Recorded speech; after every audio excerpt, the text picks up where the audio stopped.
I'm Dr. G, and for the past 10 years of my life, I've been passionate about all things holistic healing. I've been committed to healing myself and others from the inside out by incorporating some of the most effective modalities for healing the mental, the emotional, and the physical. I've learned that they give us the opportunity to be our most authentic and powerful selves. Heal Thyself is a show dedicated to just that.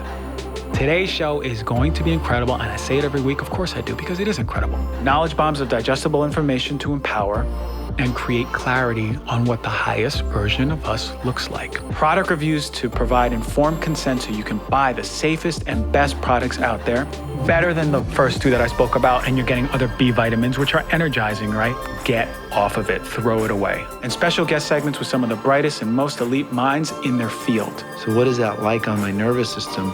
6 hours of holding that emotion. Here's the earth. Here's the mechanisms and mechanics of an earth when it breathes. We would think much different about that asthma patient that shows up. All to create change in all the parts that make you, you, so we can start healing ourselves and each other.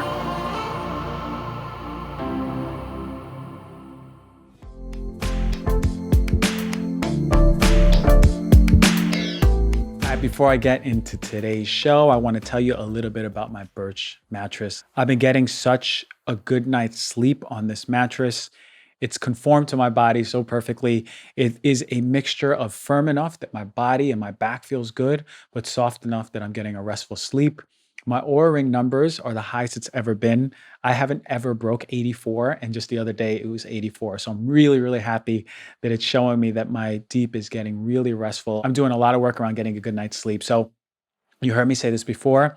If sleep is super important to you and you're ready for a new mattress, I would highly, highly, highly recommend the Birch mattress as your next purchase. It's a premium mattress in a box company, super stylish, super comfortable, environmentally conscious, and my favorite, non-toxic. I personally like a mattress that has some firmness to it, so I can meditate on it in the mornings, and Birch is perfect. I have a beautiful size mattress where I can sit down, close my eyes every single morning and meditate on it. And that's on top of getting a good night's sleep. The company is super environmentally conscious, and they created all their products with that as the focal point. Anytime you purchase the Birch mattress, you're gonna get 2 Eco-Rest pillows. They're light breathable, and they're made from recycled plastic bottles. Super comfortable, my favorite pillow that I've had ever. So the really nice thing about the mattress company is that you can try it out, make sure it's a good fit for you. They offer a 100-night sleep trial and a 10-year warranty. Amazing. So Birch has been nice enough to give you, the listener, $400 off of your first mattress, as well as give you 2 free pillows with your order.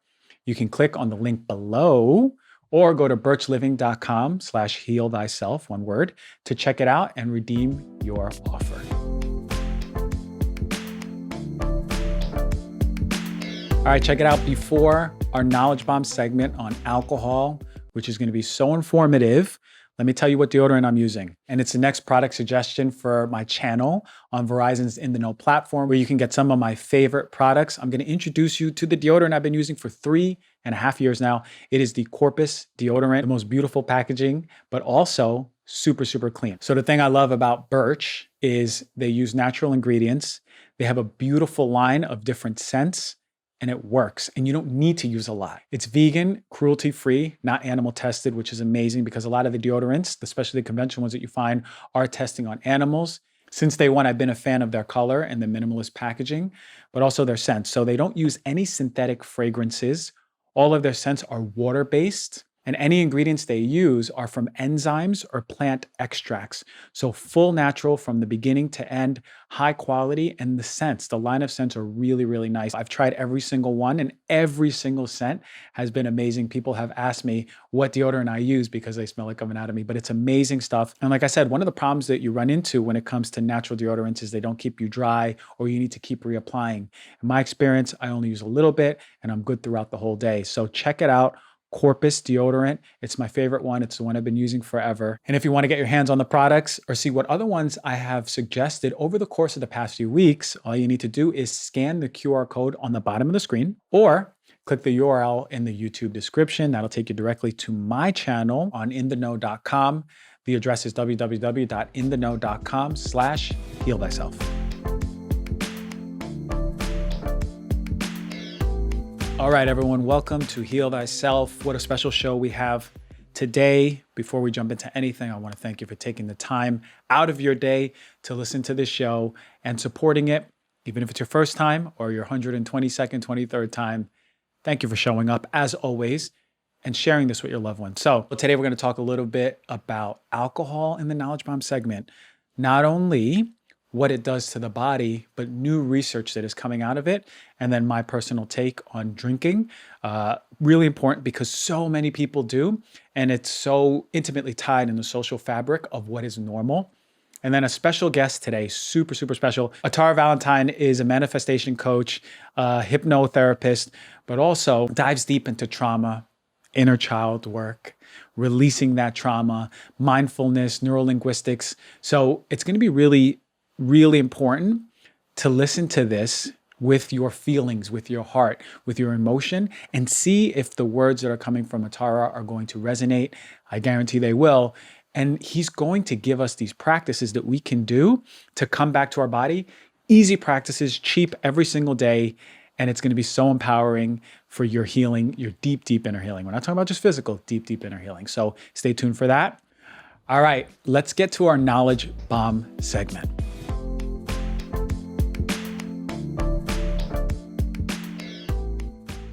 How many of us drink alcohol? How much alcohol is ingrained into our social fabric? Man, as soon as you're 21, everyone in America drinks. Bars are full before COVID, especially. But it was so regular. It was so ingrained in, especially in college, to go to the bars on Thursday or Friday or Saturday. And God, I know that so many people have had those nights where they were intoxicated and they wake up in the morning and they feel terrible. And in that moment we go, oh, I'm never going to drink alcohol again. It's your body screaming at you and we just do it again. But I'll give you my take a little bit later, but I really want to talk about alcohol, what it does to the body, right? You may have heard or some whispers going on, but actually research shows that 1 in 10 people have no idea what alcohol does in the body. And actually there's really strong evidence that alcohol is linked to 7 different types of cancers. Which ones? Oropharynx, larynx, esophagus, breast, liver, colon, and rectum, right? And 1 out of 10 people have no idea about this. Alcohol is one of those things that we can easily prevent diseases from, but we still do it. Why? Because the marketing behind alcohol is powerful, but more importantly, it's become a norm. It's become the drug that we go to. Now, alcohol, in my estimation, aside from opioids and other pharmaceuticals, which are hyper addictive and really cause a lot of damage, alcohol is in my top 5 of worst drugs that are in society. The detrimental effects of alcohol cannot be understated, both short-term and long-term. They ruin people's lives. So, okay, before I jump into this, if you drink, you drink, right? The judgment's not there. It's never there. The whole point of why I do these things is to empower you so you have evidence and then you make the decisions yourself. What you do and where you go and decide with this is out of my power, right? I care that I give you the information and I care that you hear it. From that point on, there's not much in my hands and I can care much less about that. What I care about is that now you know that you can do something. What you do is up to you. You get what I'm saying? So here's the information. So for alcohol, and back to that, and cancer, the head and neck cancer is the strongest evidence. And you can think so because ethanol is such a powerful oxidant in the body and it causes disruption in our cellular makeup of our mouth and of our throat, right? Our esophagus. And man, if anyone here knows anyone with head and neck cancer, it's one of the nastiest cancers you can have. When I was in my residency, I worked with this guy who had head and neck cancer. And I saw him like for months on end, almost every other day. And we developed a close relationship. But man, like after the surgeries, you have a chunk of your jaw missing and you're drooling and you can't eat and you're feeding through a tube and radiation is causing massive burns on your face and in your neck. It's an incredible process to observe when it comes to head and neck cancer. And interesting how alcohol is one of the main causes of head and neck cancer. Now, there's cellular damage, I mentioned that. There's DNA damage, which leads to the cancer. So back in 2018, we got a little bit of a glimpse from the renowned Lancet journal of how dangerous alcohol can be. The article concluded, the results confirm that alcohol is a major avoidable risk factor for non-communicable diseases such as liver cirrhosis, some cancers, cardiovascular disease, as well as injuries resulting from violence and road clashes and collisions that we know, the short and the long term. Dr. Karina Ferreira Borges is a manager of alcohol and illicit drug program at the World Health Organization, and she was the one who said that quote. You can find this article on the World Health Organization website where they're talking about the detrimental effects of alcohol, but the study in the Lancet back then proved and showed that the findings of the connection between alcohol drinking patterns and 23 different health outcomes. So we've seen in science and in medicine that alcohol is connected to 23 different detrimental health outcomes. And there's nearly 3 million deaths globally, which are attributed to alcohol use, including 12% of the deaths in males between the ages of 15 and 49. Now, between that study in 2018 and 2021, there was still alcohol can be safe in small amounts, just drink moderately, and it's fine. Make sure you don't binge drink, because that's where all the problems are, until June of this year. Science believed that alcohol can be consumed in small amounts and it would be safe. And yeah, binge drinking is the problem. But now we know that's not true, right? The Oxford University showed that no amount of alcohol is safe for consumption. Now, the caveat, it still needs to be peer reviewed, but it caused quite a stir in the medical and the alcoholic industry. Forbes wrote a really nice summary for this for the public. The researchers set out to look at what are the effects of alcohol in the brain, right? And they operated from the premise, moderate alcohol consumption is common and often viewed as harmless to brain health. Well, what did they find? First thing they found, no alcohol is healthier than the other. And the belief that wine is healthier than others is false. Alcohol is alcohol. Regardless of the resveratrol in the wine or the probiotics in hard kombucha or the low sugar in vodka or gin, it doesn't matter. Alcohol is alcohol, and ethanol reacts very particularly in the body in different systems, and it damages the body every single time you drink. The second thing they found was that there's no safe dose of alcohol for the brain, 0. And even moderate consumption is associated with more widespread adverse effects on the brain than previously ever recognized. So moderate amounts of alcohol, which is about 7 glasses of wine or 7 spirit drinks or 8 glasses of beer, were seen to cause brain changes. And even light drinking can affect brain changes. And that's about 3.5 glasses of wine per week, 3.5 spirit drinks per week, or 4 glasses of beer. Regardless, what these researchers have shown is that alcohol is not safe at any level. Contrary to what we were saying right now in science, alcohol should not be consumed at all. And alcohol will affect your body in a dose-dependent manner, meaning the more you drink over time, obviously the worse it is, but even at the lowest level, it's still going to affect your body. And before I end the knowledge bomb, I was inspired by this to talk about alcohol is because the other day I went to my first bar in 2 years, right? And I haven't been to a bar in forever, 2 years to be exact, but there's a lot of changes that I've made into my own relationship with myself and the things that I look for outside of me. And I had a really big aha moment when I was at this bar. Now, I wasn't drinking, I was drinking my mocktails, but I looked around and I felt the energy of the bar. And I looked around, I looked at everyone's faces, and I learned something in the snap of a finger.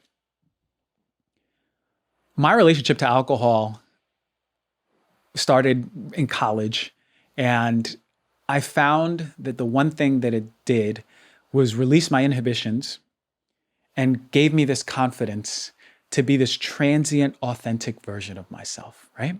Oh, I can dance on alcohol. I love dancing anyway without alcohol, but I can really dance on alcohol. Oh, I can really dress up as ridiculous and flamboyant as I want to be, but alcohol really lets me do it, right? So it was sort of this crutch that removed my inhibition and let me be my most authentic self.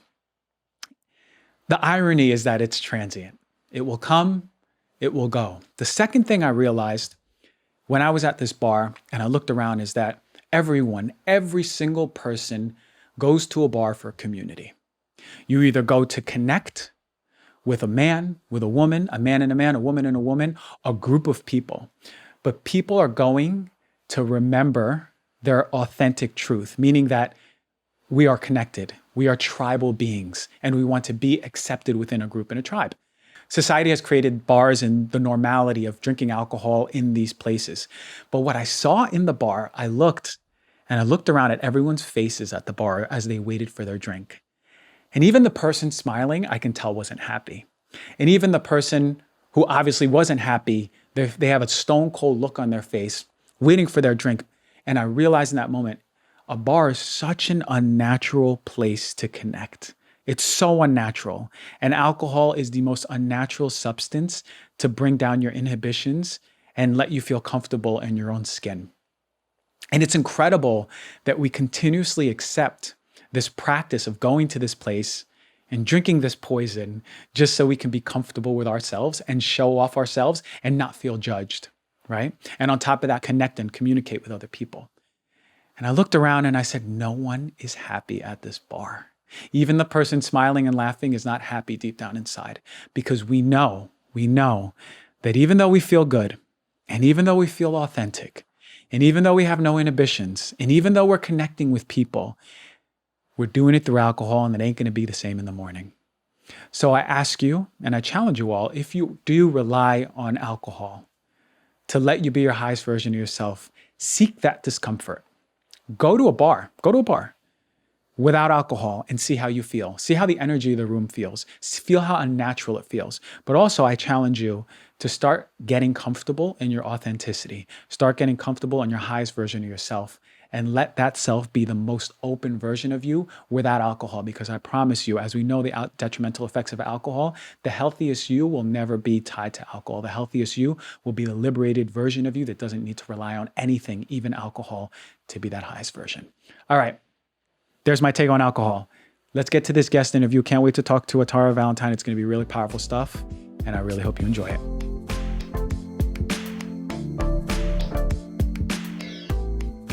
All right, today's special guest, Atara Valentine. He's a hypnotherapist, but also has a slew of certifications and all the stuff that I love talking about, including trauma work, inner child work. And today we're really going to learn about all the things that are under the glacier, right? We talk about what's over the glacier, all the physical manifestations of disease, but we're getting underwater, and we're going to look at this glacier and see what is going on, what's brewing, and what is really pushing these diseases that are chronic and we can't get rid of. So Atara, welcome to the show. Thank you. Was that a good intro? That was perfect intro. Okay, so inner child, you said Neuro-Linguistics. Neuro-Linguistic Programming. Trauma work. Trauma recovery. Trauma recovery. Mental and emotional release therapy. PTSD. Weight loss, PTSD. Yeah. Man. And I'm also a neural manifestation coach for the company To Be Magnetic. So Unbelievable. And a musician, so I'm pretty busy. Yeah. You're very busy, but what really resonated, well, how it started is your husband reached out to me and said, I should have you on the podcast. I said, okay. So I looked and I was like, I should have you on the podcast because this is exactly the type of work that I believe is rooted in overall health. And we've had some conversations already about, or we were talking about your husband and his health, but we don't have to go into it if you don't want to. But regardless, it's chronic disease. Yeah. What's going on and what's underlying. But before we get into that, I know you're a musician. You still play music. What got you here? How did you end up here? And how did you end up putting out all these awesome videos and clips to really empower people? Yeah. So what I love about social media, I'm one of the people who's a total advocate for it. I know a lot of people say it's destructive and all of this other stuff. I've actually only benefited from it and seen the benefits that it has on the people that I connect with. And I think it's such a gift because it really allows me to share my messages with people around the world who can't necessarily afford a session with me or, don't want to get that intimate with somebody. But I like to put out just little snippets that people can connect with, whether it's an exercise, a journal prompt, a video explaining what your subconscious does and how you're holding yourself back. So for me, I've just always been into sharing, right? I grew up in a very stunted household, lots of emotional and physical abuse. I was bullied around my sexuality from the time I was literally like 6 years old before I even knew what sexuality was or identified as anything, right? And so I just always had this feeling of being an outsider and not really having my group or being accepted. And one of the few outlets or resources that I had was music. So my dad was a musician. He put a guitar in my hands at a very young age. And while I didn't have a ton of friends at that time, I had a guitar, and I was able to really harness all of those feelings and all of that energy that was constantly being projected onto me and put it into music to kind of release it from myself. So I went through a journey for years in the music industry and got a lot of opportunity, but my subconscious programming wasn't really supporting the life that I wanted, right? Intellectually, I knew I wanted this. This is how I wanted my career to look. This is how I wanted to feel within it. This was my message. But when it came to me actually getting those things, my subconscious would freak out and it would always find a way to sabotage. It'd always end up, somehow everything would always dissolve and fizzle away. And I'm a smart person. I've always been self-aware. I've always been a hard worker, but there was just this piece always when I hit a point, something would kick in that would hold me back. So I started obviously realizing that I must be doing something. Right? Like this can't just be happening all the time. It's not a coincidence. So I stumbled across so many different kinds of work. I mean, I was the kid who was subscribed to like Psychology Today at 11 years old, right? And so we'll start there. Originally, I was going to be a therapist, but when I started going into music, I was like, no, I went to school for apparel design. I thought I was just going to do creative things, right? And so I stumbled across this work one day, neural manifestation work. The company's called To Be Magnetic. And this woman, Lacey Phillips, started it. Essentially, she curated a bunch of different modalities and pieced them together into a manifestation process. And I started doing that. And I received so much clarity and started noticing things and just synchronicities in my life and things that I was blind to before. And I ended up being reached out to by the company to be on their podcast. And the podcast was just very well received. Like after the podcast episode, thousands of people followed me and were just like, oh my God, I relate to your story and I relate to your story. And it was kind of always what I wanted to do with music, but I made a record about mental health in 2004 when nobody was talking about mental health. And the head of Atlantic Records told me, no one wants to hear a song about killing yourself. And I was like, that's actually not what this is about. This is me letting other people know that they're not alone in this and that we have other options than that, right? And it's still what I do musically, but it's been interesting because as I've kind of grown into myself, I'm getting to share this message in any way, shape, or form, right? So I started just posting more and sharing more of my personal story because people really connected with it in the podcast format. And the company ended up reaching out to me and asking if I would come and coach for them. So I went through their training. And then when I got in there, I was like, there's really something here. And while I have a ton of life experience, and I mean, the life that I've lived, most people probably would not have survived, but I did. And I knew I had something to share. And I'm like, but I want more. And I want as many tools as possible to help other people. And I want to learn the terminology so I can communicate clearly. And that's what really drove me to get all of my certifications. And now I'm booked out 5 months in advance, like solid. And I have a TV show that approached me that's in development. I'm working on a book. If anyone knows anyone who is a publisher, just to help people. Because one thing that I learned in the wellness industry is that while it can be so positive, it's another thing that people use to make themselves feel bad. They get very stuck. They feel very lost. They get taken advantage of. And I really want to help people find that power within themselves because, I mean, you know this, we have the answers. We're not raised to believe we have the answers. So we're always looking for that external validation. So I like to teach people through questions and through just dialoguing and using hypnosis to then integrate everything we discover in session, how to find those answers within themselves and how to build that trust muscle internally. So like that intuitive, like, here's your guide. It's always been here. Yeah. But I think I like what you said. We've been taught not to be in touch with that. We've been so distracted through life and we don't have the answers, we believe. Yeah. But we do. We always did. And I love that you can help guide people to that. What I'm hearing is that you felt you had your liking, you were drawn into the arts, but your real sense of purpose came when you connected with and opened up to that program. Yeah. And you saw, whoa, like I'm a musician and I'm doing apparel, but also like there's something deep inside of me that's drawing me and pulling me towards that. Did you feel like, what did it feel like when you knew that this is the path that I have to take? It's interesting that you ask that because I talk about this all the time with my clients because, again, how we are raised is to validate everybody around us constantly and not really learn how to do it for ourselves, right?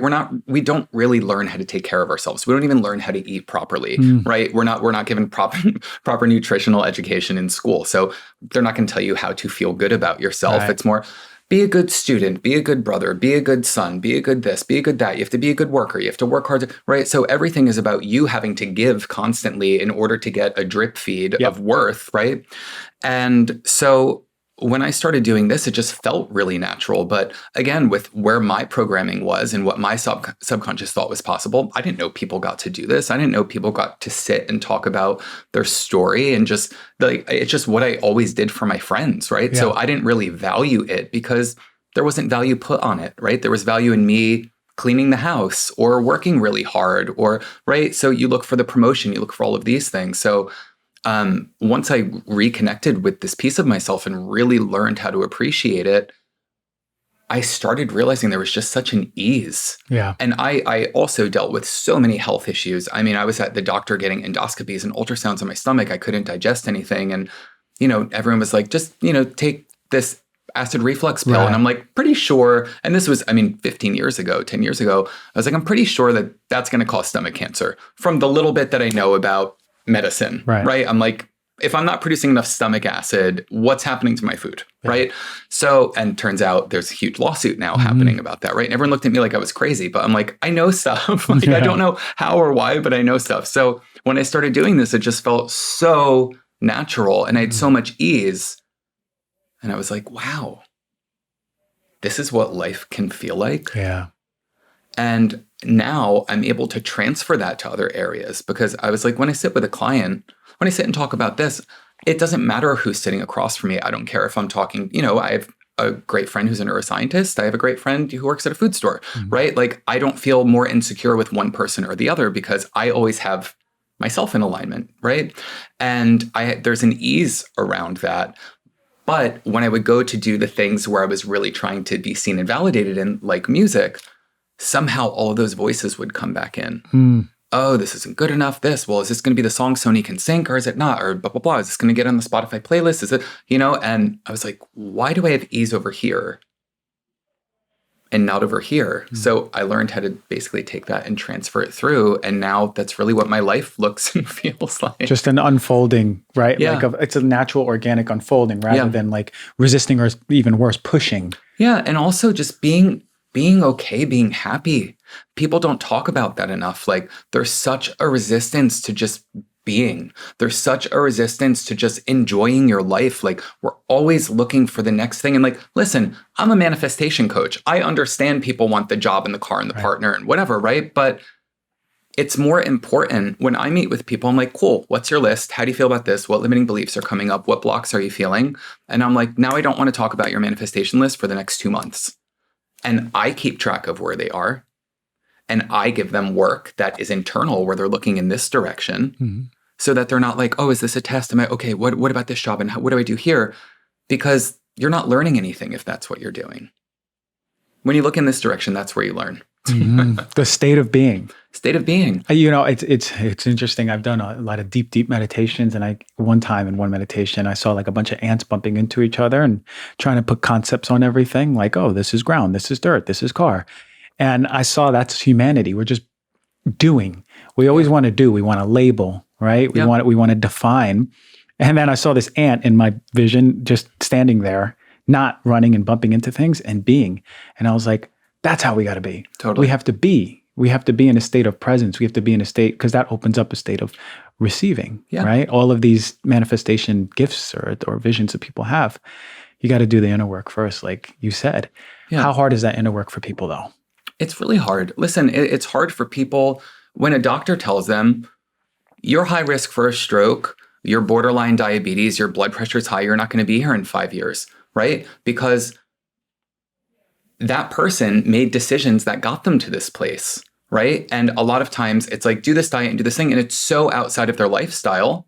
It's so outside of what they think life is and how they see themselves within it, that they can't do it. And that's really where I come in with this, because it's all part of our belief system, right? And if we look at your mind like this, we talk a lot about inner child work, and I just want to be very frank about this. I was the person, if you would have talked to me 8 years ago and said, oh, inner child, I would look at people and be like, you're fucking 50 years old. Like, your inner child, like, get a grip, like, take accountability, right? And the thing is, because it's so misused, like, oh, my inner child's hurting in this, or, oh, my inner child was this, and that's why I was so reactive. And it's like, I still don't like that. However, the reality behind it is what's happening in our brain from 0 to 7 years old is we're in theta brainwaves. That's hypnosis. That's deep meditation. 5 to 8, 5 to 9, we're in alpha, right? That's intense creativity, imagination. But we don't have the capacity to even critically think or develop our critical faculties until we're 8 or 9 years old, right? New studies are showing it's not until we're 12 or 13 that we can actually take multiple stimuli outside of us and compare and contrast them and fully understand why it's aligned with us or not. Right? So if we start looking at our belief systems and our values from this perspective, relationship with food, relationship with exercise, how we see ourselves, we are constantly just pulling in information that we're not questioning as children through observation, right?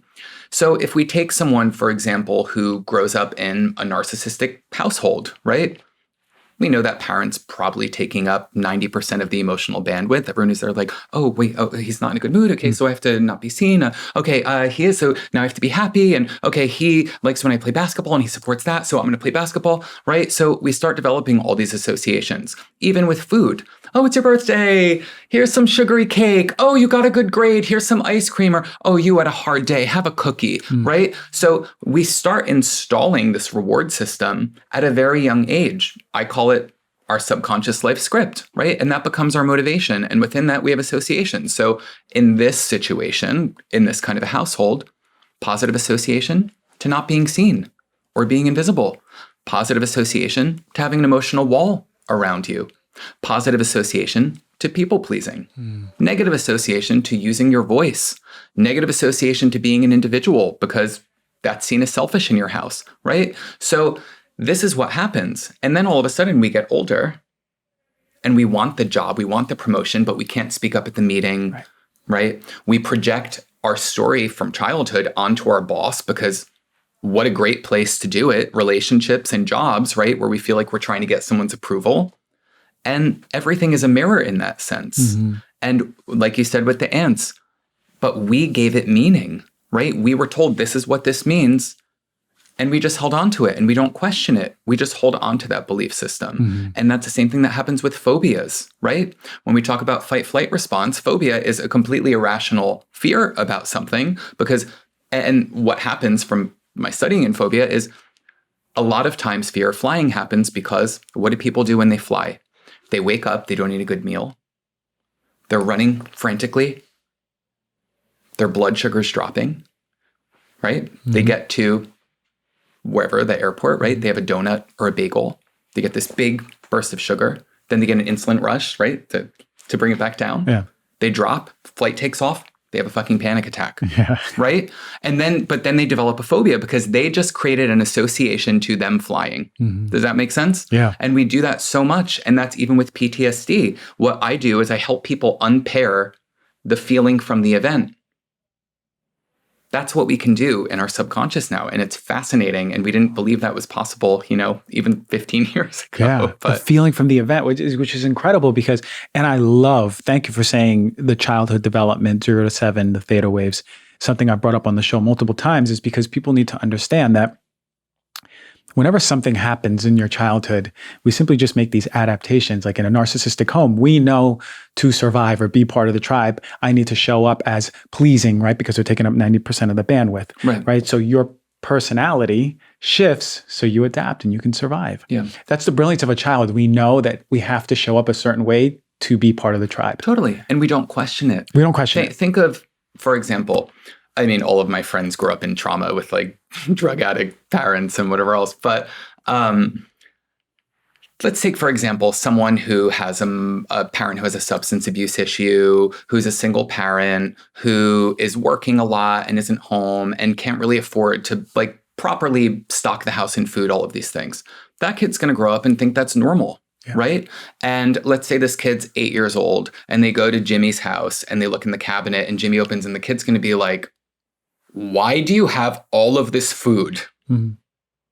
It's going to think it's weird because to him, that's not what happens in this house, right? And he's like, Jimmy will say something like, what are you talking about? Like, everybody has food like this. And then the kid's going to go home and say to his mom, Mom, I went to Jimmy's house and they had so much food in the cabinets. And then she'll make a comment like, well, that's why everyone in Jimmy's house is overweight. Right. Right? And then we're like, oh, okay, makes sense. We adapt. Mm-hmm. Mm-hmm. and the authoritative figure is like, mom's always right. Yeah. Dad's always right. Yeah. There's not much questioning. No. It is literally like our belief system is routed upon what they're saying. We have to trust them to survive. So why would we question? Exactly. And then in adulthood, I love that you said this, stories, right? And when we were a child, that was our belief system and it was true at the moment for us, but it's not necessarily true anymore. But we carry on these stories in our adult life, talking about like not speaking up in the meeting because, oh my God, like I can't speak my truth because speaking my truth isn't safe because I remember when I was a kid, or maybe I don't remember, but it's ingrained in my subconscious. Yeah. So I love that you're really helping separate that. What is, for the viewers and listeners, what is something that we can do right now to at least illuminate and bring awareness to some of that stuff that we may go, holy crap, this has been since childhood. Is there any practices that we can do now? Yeah. So can I give a little backstory on this practice? Yeah, let's do it. Okay. Because kind of physiologically, neurologically, what happens, right? When, let's say we have a trauma. For so many of us, we dissociate from feeling. So we try to intellectualize everything moving forward. Oh my God, this doesn't feel good. Okay, so it must be this, or we figure it out. We start ruminating, right? What happens when we're doing that? Two things get affected, and this is proven. Our HPA axis, right? But first, our autonomic nervous system. So we go into parasympathetic. We create a stress response because we're not actually allowing ourselves to feel anything. What happens is we start overly intellectualizing. We start overloading our conscious mind so that we can't even process. That happens to almost everybody throughout the day. That's why everyone's numbing behaviors kick in at night. You don't see anyone eating the tub of ice cream at 11:30 a.m. or 2 o'clock in the afternoon unless they're going through like a breakup or something intense like that, right? Because we burn ourselves out. And when we start overloading our conscious mind, what happens is we kick ourselves into fight flight. The subconscious comes up with solutions. Have a glass of wine, do this, right? All these things to kind of keep us, to bring us back to homeostasis. We create false associations, drinking, false alpha state that we start associating with relaxation.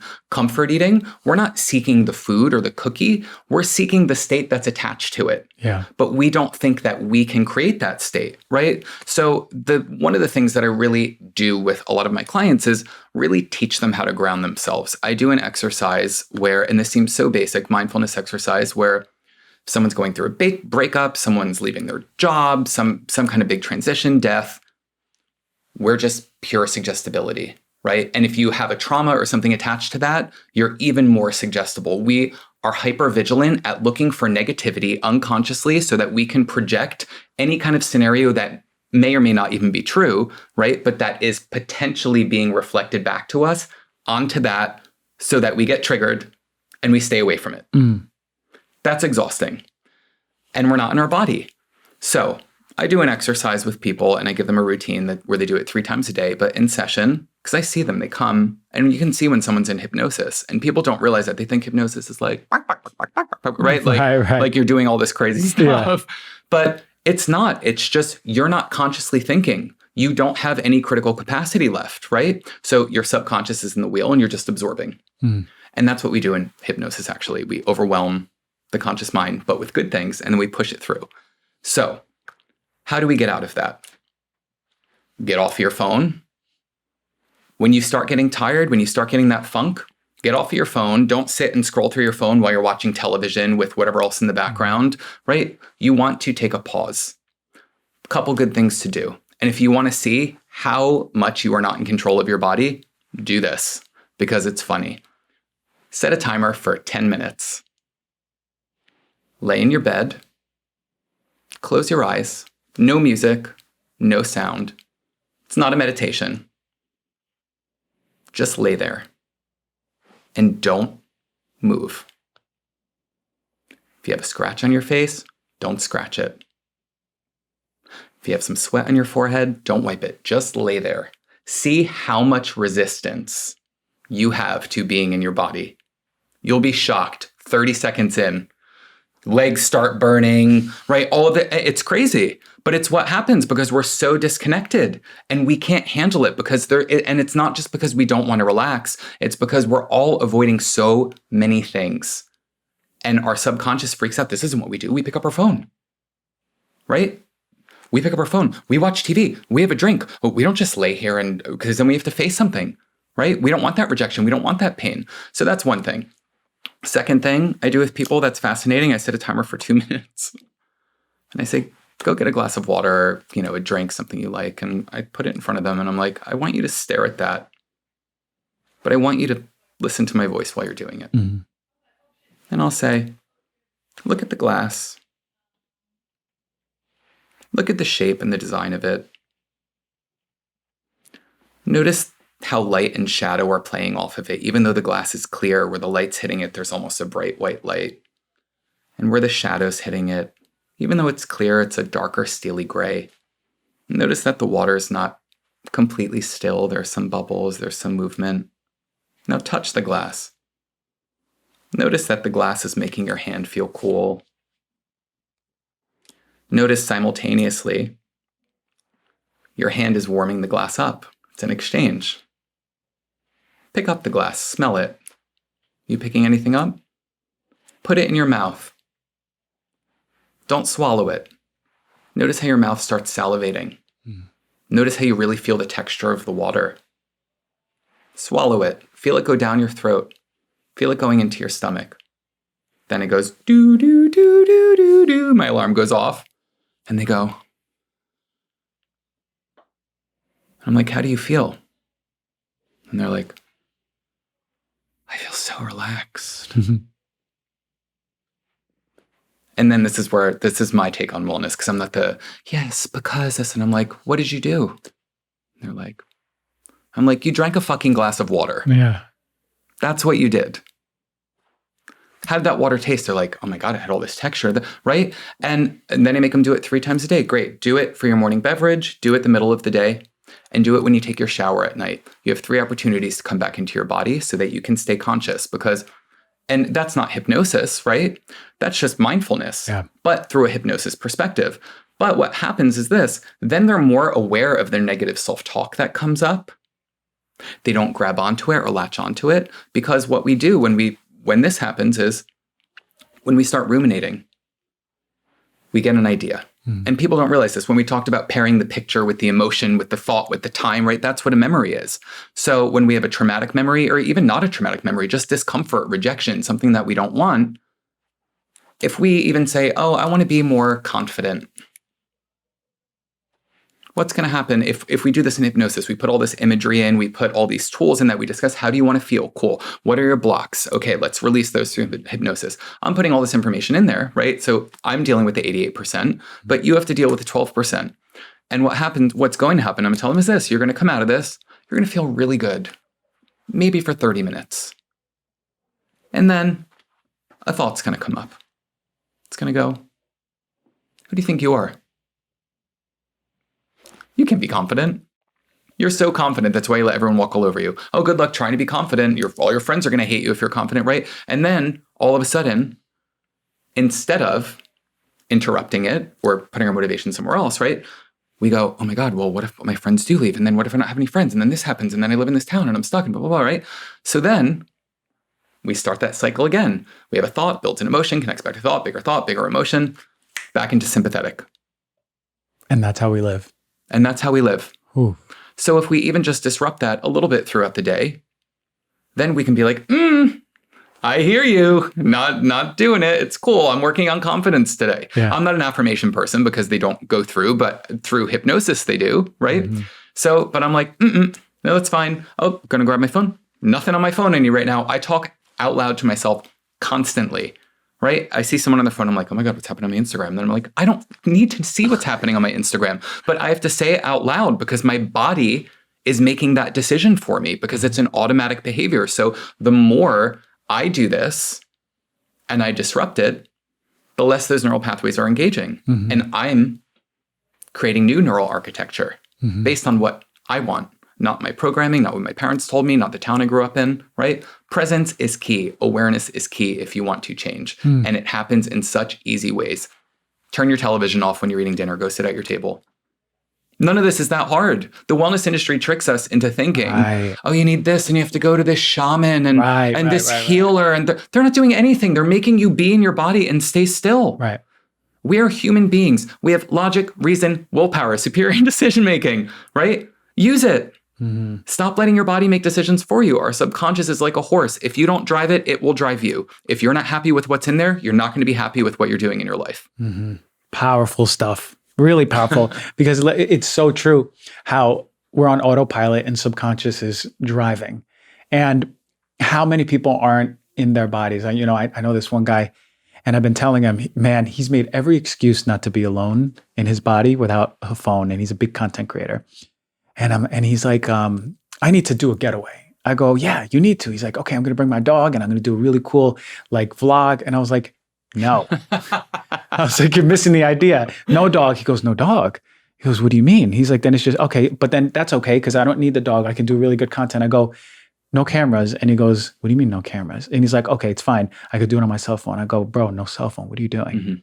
And like I felt even in the room, the anxiety start turning up. Totally. Because in that moment, he realized that he needs to be in his body more. He needs to sit alone with no distraction and let that stuff come up. Yeah. And do you find, so is that the key? The hyper presence being in your body allows those things that you've been holding back to come up? Fully. And listen, I set a timer every single day, 20 minutes. Not the other exercise. That's what I started doing at first. And I was like, oh my God. And I would do it with clients, especially clients who are very like all over the place like this, right? Right. And I would say, just do it in your bed. And they're like, Atara, I had to stop because my legs were burning from the sheets and this. And I'm like, did you sleep in that bed last night? And they're like, yeah. I'm like, were your legs burning you from the sheets the whole time that you were sleeping? No. This is your mind, this is your brain and your body fighting you and fighting what you want. So it 100% helps, but we're in such avoidance of feeling anything that is bad, right? Every day I sit, I don't care if I'm the best mood or like the shittiest mood ever, I sit for 20 minutes and I close my eyes and I connect with that piece of myself. That piece that just wanted as a child to be seen, to have an easy life, to be appreciated, who can be very disconnected from our adult self, who feels like they have to work so much harder and do all of these things and schedule themselves like crazy. But I check in with that version of me because he needs a voice, right? And I just ask, I'll lay there and I'll feel what I'm feeling. Sometimes I'm just tired. And I'll wait, do some breathing exercises, get into my body, get into parasympathetic. And then I'll ask him, what do you need from me right now? And I'll hear, I'm so tired. Just give me a break. I'm so tired. I usually start crying because it's true. I have a nice somatic release, right? And I come up from that. I let something go, something I was avoiding by trying to be so busy. Gave my body that release. And then I get up and I'm like, cool. I have these things to do, but this is my pace. I'm going to speak slower and softer, and I'm going to go through my day like this.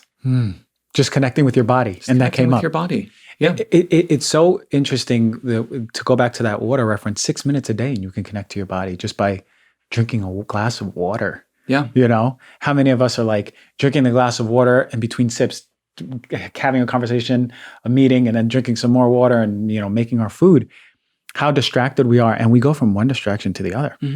And the phone is the best one because now when there was usually distraction of making lunch and then I got to get to my car soon. And then after that, go to the studio. We also have our phone in between to distract those moments in the past before the advent of phones where we actually had some time totally to do things, And the idea, even just with that, right? The glass of water, let's take it even further than that. Like, something in us drove us to buy that particular design glass, to buy that towel, to buy that bedding, to buy that car. And we kind of buy it and we get, the big rush from buying it, but then we never appreciate it again. Wow. And I'm not a gratitude list person. Like, to be honest, think they're bullshit. However, but because I think people are like, I'm so grateful for my coffee. And it's like, yeah, but you're not, I mean, a lot of people will say like, no, I am, I need caffeine, right? But that's not real gratitude, right? Because you're not experiencing, you're just trying to tell yourself that you're grateful for something, but to have some kind of self-care practice. On that front, I think anything that we do for ourselves is beneficial if we're taking time to look inward. However, I'd like people to spend their time just being more focused and just sitting in themselves. And the thing is, this microphone, somebody picked this out. Somebody designed this microphone. It was appealing to whoever bought it, right? For multiple reasons. But we just look at it and we're like, oh, it's just in the background, right? When we pick our car, we pick it for all these features that we don't use. But in the moment, we're so excited. Why can't we feel that excitement every time we sit in our car? Take a second to appreciate the thing that you picked that was designed to your liking. Sit at the table that you chose to sit at. Eat the food that you decided you wanted and look at it, appreciate it, take it in, appreciate your life. We have so much around us all the time, and we're always looking for that next thing. Yeah. And it's a chase that you'll never win. And I mean, you're an oncologist, right? I was talking to you about my husband. Oh, this, and I need this, and this, and this, and this. And it's like cancer 3 times in 3 years because he's always in sympathetic. He's always in fight flight. We're not digesting food properly, right? Our body's not restoring itself. It's not regenerating itself. We're walking around inflamed constantly. Then guess what? We have cancer.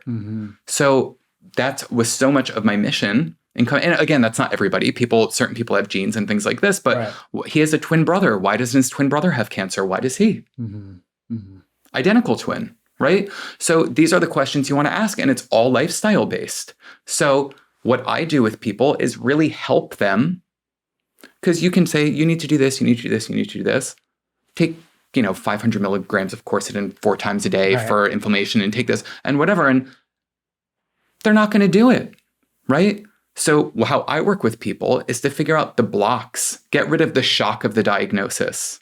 How do you want to feel? How do you want to show up through this journey, right? Hypnosis has also been showing to help radiation and chemotherapy absorb better through the body, right? And not because I'm a magician, because I'm helping you get out of the way of disturbing what your body naturally does. Make sense? True. Yeah, 100%. It's sort of like working with the body in many ways. Yeah. For that healing. When, I know you talk a lot about authenticity, and for me, my version of authenticity is sort of like when we're children, we're super authentic, and every single way we work through our emotions, we embody our soul's creativity. We know what we want to do, what we want to create. But what is authenticity to you? What does it mean to you? What does it mean to be radiating authenticity, and what's a really good way for people listening and viewing to get in touch with their authenticity? Yeah, for me, authenticity is just self-actualization, finding that approval in yourself, knowing what you want, figuring out how to create that, how to embody that without caring about the judgment that's sitting across from you, deciding not to do something because someone that you are friends with doesn't like it, so you put yourself aside and shrink yourself. Being able to grow and show up as who you are, even if it makes people uncomfortable, not in the sense of being an asshole, obviously, right? But in the sense of, no, this is who I am. And maybe I'm actually in friendships that these people don't want the best for me. And being able to set boundaries for that so that you have the opportunity to do and be who you are in your life. And nobody does it. And even when people are like, authenticity, this is my authenticity. And, or they go to a yoga retreat and they come back and, they're wearing head to toe white and they're like, yes, that was so healing. And this is my authentic self. And it's like, no, that's every other person who is on that yoga retreat. It's like, that's what you think you need to be. Who are you? I'm the wellness person from New Jersey who fucking swears all the time. And I have an education. I don't care if I swear, it doesn't make me feel any less educated, right? Regardless of what other people think. That's how I communicate. That's who I am, right? I'm a little girly looking. I'm a little masculine looking. I have a mustache. I have, like nice hair, and not everybody likes it. But guess what? This is me. Right. And if you don't like it, you don't have to dress like this, right? You don't have to follow my footsteps. You don't have to be inspired. You don't have to be inspired by me. You don't have to do whatever. You get to do what you want to do for yourself. And when you show up as that person, see how the people around you feel. And that's really how you step into your authenticity, because the first thing people do is, oh my God, who does Atara think he is? Oh, or he's just never happy. He just always has to change, or he always has to, right? Because they want to project the fact that they don't want to look at themselves onto you so that they can be like, oh, my life is okay. He just is complicated, or he's this, or the fact that they can't speak up. Oh, he has a big mouth. Right. Right. So it triggers them, but it triggers them because they want it. Mm-hmm. Right. I say the same thing when we see someone walk into a room and they're really in their authenticity, whether the words they say, the energy they have, the way they dress. And a lot of time we're kind of put off. We're like, who does that person think they are? Look at them. Like, why are they so dressed up for this event? Or why are they so loud? Or like, why are they speaking so confidently? It's so annoying. And then you're like, oh God, I kind of want something. I wish I had that. Why don't I have that? And it's just a reminder. And I think that authenticity can change the world, because the more people feel that vibration, the more people are happy within themselves. Like, we're run by this like pandemic of egoic sponsored belief systems that we think we should be this and do that. And of course we don't feel good in our bodies, but someone in their authenticity, you feel great. You have no apologies for anything, because you're like, oh man, this is what my soul wants to do, or my deeper self wants to do. And I'm just doing it without fear. And it's so liberating. And listen, and it's not saying just because you're authentic that you're just like, I don't care about anything. You just know how to navigate through it. Listen, you get a trigger. Most people get a trigger and they're like, oh, Dr. G really triggered me. I never want to talk to him again after this. And then they build this story. Oh, you were disrespectful. You did this, blah, blah, blah, right? So that they can create that space and feel good about it, right? Or someone else will go, who's authentic, did that actually happen? Right.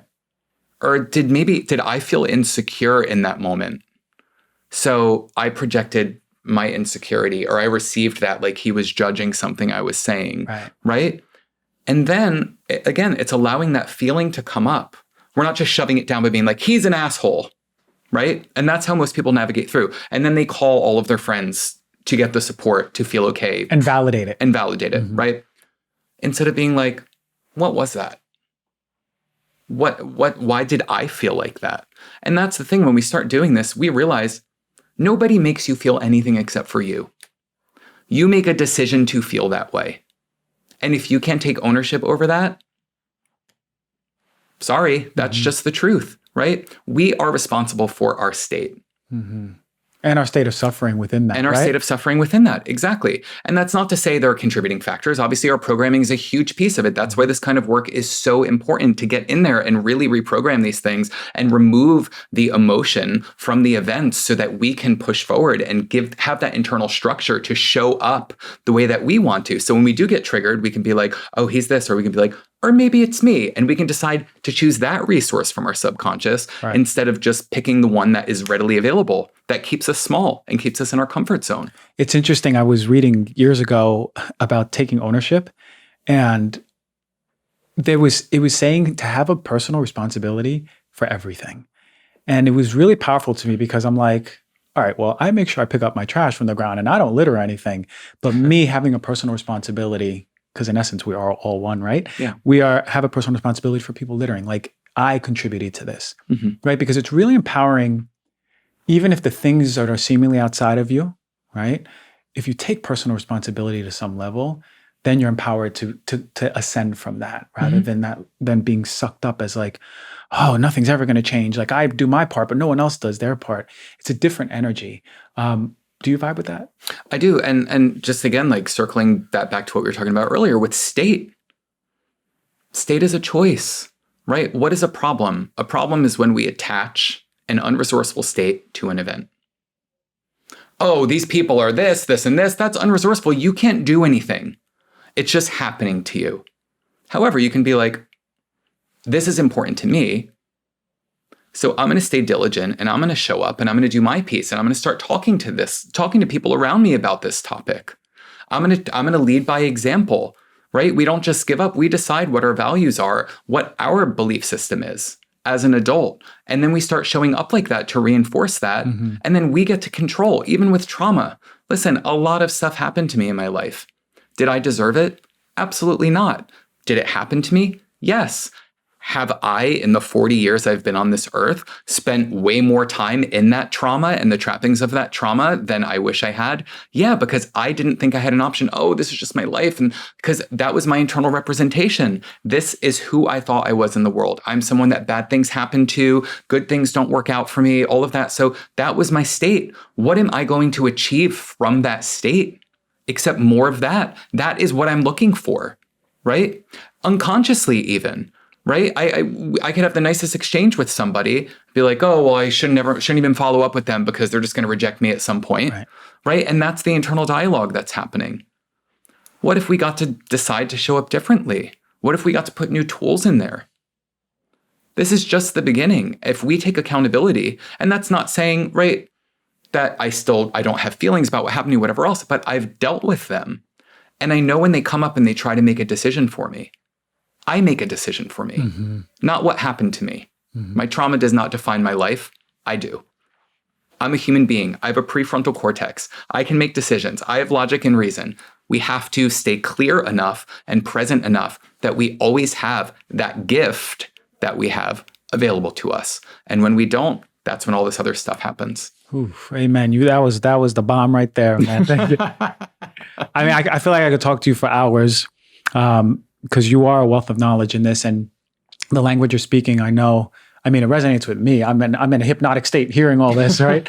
You're doing a number on me. I don't know what you've done, but no, I'm really vibing with this, and I know the audiences too, and so empowering, right? Because to think that trauma will not dictate the rest of our lives, and if you can break it, and you can teach the tools and get back in our body and letting those things come up, we can work through it and taking ownership and accountability. These are things that are free and accessible for us. But for the people who want more guidance, yes, how do they find you? Yes. So, and listen, don't take yourself for granted. Like if there's any takeaway here, that's that. That's what my book is about. That's what my whole perspective is about, is that, and listen, the book's not even anywhere near being done. So, but I want people to understand what their power is and the power of choice that they have within themselves. However, there are really great tools. If you want to follow me on Instagram at Atara Valentine, I give resources for free constantly, 5 or 6 days a week, video lessons, journal prompts, explanations. It's a great resource for that. I would highly recommend looking into the neural manifestation work that I do with To Be Magnetic. We have a whole process where you learn the manifestation process. You go through unblocking. There's an inner child workshop. There's a shadow workshop that I help to create. There are money workshops. There are love and relationship workshops, just to really get in there and start lifting these limiting beliefs. And if you're interested in one-on-one coaching, I book through their platform as well, but I'm booked out until January currently, but get in there. Whoa. Yeah. Start booking it now then. Amazing stuff. Thank you so much for coming on the show and dropping all these bombs. I'd love to have you back in the future. And yeah, man, I'm really grateful for our combo. Same. Thank you.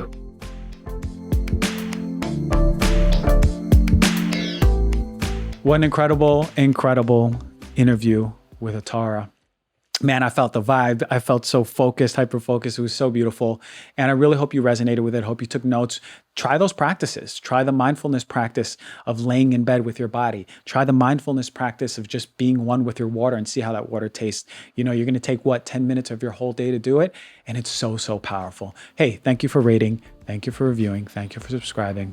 So much love coming from here. Thank you for showing up every single week. Have a good week.